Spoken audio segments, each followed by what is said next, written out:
தேரிக்காடு தான் நாகரிகம் வளர்ந்த ஒரு பூமி அப்படின்னு சொல்றாங்களே, அது உண்மையா? தேரிக்காட்டுல தான் நாகரிகம் வளர்ந்ததா? இல்லாட்டா தேரிக்காட்டுல தான் முதல்ல மனிதன் வந்து தன் நாகரிகத்த கற்றுக்கொண்டானா? இத பத்தி தெரிஞ்சுக்கணும் அப்படிங்கிறதுக்காக தான் நம்ம இந்த காணொளிக்குள்ள போகுறோம். குறிப்பா அந்த பொருணை அருங்காட்சியகம் இப்போ ரெட்டியார்பட்டி மலையில இருக்கு. அதுல காணொளிகள் காட்டுறாங்க. அந்த காணொளியிலும் இந்த கருத்த தான் சொல்றாங்க. தேரிக்காட்டுல தான் முதல்ல நாகரிகம் உருவானது அப்படின்னு சொல்றாங்க. நம்ம ஆதிச்சநல்லூர்ல எப்படி நாகரிகம் உருவானதுன்னு சொல்றோமோ, அதுக்கு காரணமே தேரிக்காடு தான் அப்படின்னு சொல்றாங்க. சரி, இந்த தேரிக்காடு ஆய்வு தான் என்ன? அந்த தேரிக்காட்டுக்குள்ள என்ன ஆய்வு இருக்கு? அப்படின்னு சொல்லி போய் பார்த்தோம் அப்படின்னு சொன்னா, அந்த சாயர்புரம் உள்பட அந்த குதிரைமொழி இந்த மாரி இந்த பகுதியில தேரியில ஒரு நுண்கற்கால கருவிகள் அப்படின்னு சொல்லி ஒரு கருவிகள எடுத்திருக்காரு. 1876ல ராபர்ட் ஃப்ரூட் அப்படிங்கிற ஒரு ஆய்வு பண்ணும்போது இந்த கருவிகள் எடுத்திருக்கிறார். அதனோட வயது வந்து 10,000 வயது பழமையானது அப்படின்னு சொல்லி சொல்றாரு.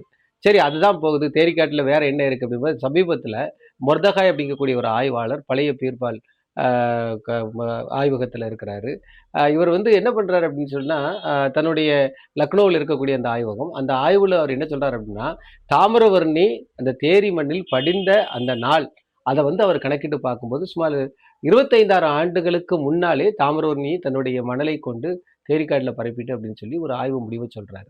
இதுல என்ன இன்னொரு விசேஷம் அப்படின்னு சொல்லி பார்த்தீங்க அப்படின்னா, செவ்வாறு அப்படின்னு சொல்லி இன்னொரு பேர் வந்து நம்ம தாமிரபரணிக்கு உண்டு. அதனால தான் இந்த மண்ணே செம்மண்ணாக இருக்குது அப்படின்னு சொல்லி சொல்லுவாங்க. இதெல்லாம் இருந்தாலும் சொன்னாலும் தேரிக்காடு அப்படிங்கிறது வந்து ஒரு பெரிய மிராக்கிள். அதாவது ஒரு பயங்கரமான ஒரு பூமி. உள்ள போனவங்க வந்து திருப்பி வர முடியாது. அந்த அளவுக்கு மிக மோசமான ஒரு பூமி. ஏன்னு கேட்டீங்கன்னா, தேரிக்காட்டுல திடீர்னு ஒரு காற்றடிக்கும்போது அந்த குன்று வந்து மாறிரும். இன்னொரு பக்கம் பார்த்தீங்கன்னா, குன்று இன்னொரு பக்கம் போயிரும். அப்போ அந்த இடம் வந்து மாறி போறதுனால, உள்ளே விறகு பொறுக்க போறவங்க கூட வெளிய வர்றது வந்து கடினமான ஒரு விஷயம்.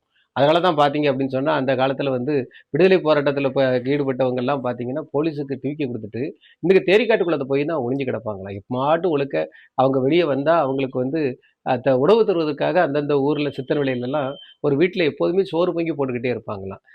பிற்காலத்துல ஆங்கிலேயர் காலத்துல இந்த தேரிக்காட்டுக்கு விறகு பெறுக்க போறாங்கல்ல, அவங்க வந்து நம்ம ஊருக்கு வரணும் அப்படிங்கிறதுக்காண்டி என்ன பண்ணியிருக்காங்க அப்படின்னு சொன்னா, அந்த பகுதியில இருக்கிற ஒய்யாங்குடி, அந்த பகுதியில இருக்கக்கூடிய மூக்குப்பூரி, அது மட்டும் இல்ல நாசரேத்து, அந்த கச்சனாவிளை போன்ற இடத்துல கோபுரங்கள் கட்டி, அந்த கோபுரத்துல விளக்குகள் வைத்து, அந்த விளக்கை பார்த்து இதுதான் நம்ம ஊர் அப்படின்னு சொல்லி வர்ற முகமா ஏற்பாடு பண்ணியிருக்கிறாங்க. இந்த மாரி நெறைய விஷயங்கள் தேரிக்குள்ள ஒளிஞ்சு கிடக்கு.